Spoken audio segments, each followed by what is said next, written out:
Hey everyone, so today I want to do a quick review of Alwa's Awakening for the Nintendo Switch from Elden Pixels. I love this game. That's it. That's the review. Just kidding. The game is great. I really do love it. It takes me back to growing up playing Nintendo Entertainment System games at home. It is great. The game was actually inspired by games like Zelda 2, The Adventures of Link, Castlevania 2, Simon's Quest, Solstice, and there was another one, Battle of Olympus. Great NES games, and the team was inspired by those type of games in making Alwa's Awakening. Funny enough, during development, they actually used NES controllers. And if you happen to own an 8BitDo wireless USB adapter, a Wii Remote, and an NES Classic, you can actually play using the NES Classic controller hooked up to your Wii Remote. You can use this on your Nintendo Switch and play Alwa's Awakening the way it was meant to be played. All you need to do is go into your settings and change the attack button from X to the B button, and you're good to go. I mean, this game should have come out for the Nintendo. It feels perfect, and it finds its home right on the Nintendo Switch. With that being said, there was a few things I wanted to talk about. If you don't play with the NES controller and you're playing either with your Joy-Cons or in handheld mode or with a Pro controller, the game does utilize HD Rumble to alert you when there's a secret nearby. Kind of cheating because, you know, we didn't have that when the Nintendo was out. In fact, we didn't even have arrows to point you in the direction where you needed to go.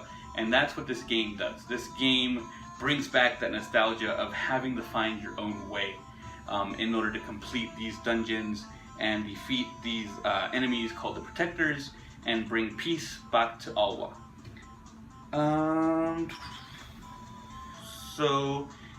There's a few things that you can actually get from the website from Elden Pixels. You can actually order this awesome chiptune soundtrack.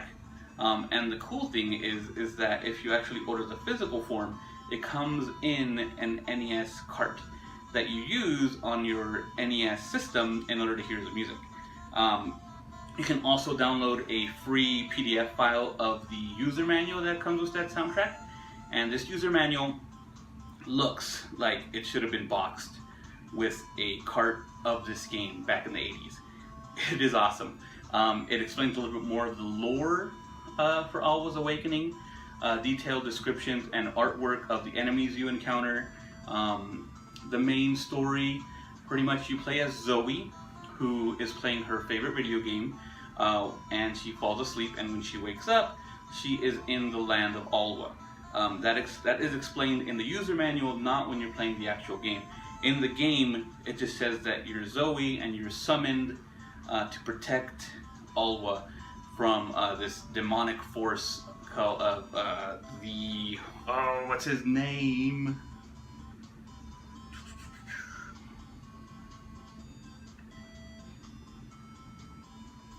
Vicar. His name is Vicar.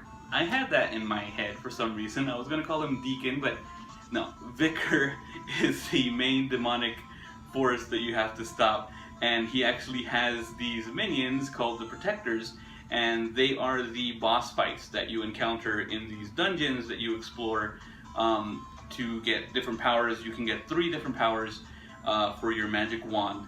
One of them summons green blocks, another one blue bubbles, and the third one is a yellow lightning bolt. You use these abilities to get around each dungeon and make your way through the land of Alwa, and then you defeat these Protectors, and each Protector has an ornament that you need to obtain. There's 4 in total. Once you get all 4, you can fight Vicar. These dungeons become increasingly difficult, and it actually keeps track of your death count. So I was doing pretty good. I was at about 10 death count until I got to the Void Tower, and I topped out at about 65 death count before I beat that tower. So, yeah. Yeah, it sounds about right for a Nintendo style game. But yeah, I really enjoyed this game. Definitely check it out. Always Awakening for the Nintendo Switch from Elden Pixels. If you're into Nintendo style, like original Nintendo games, you owe it to yourself to pick up Always Awakening. Alright, until next time guys, bye!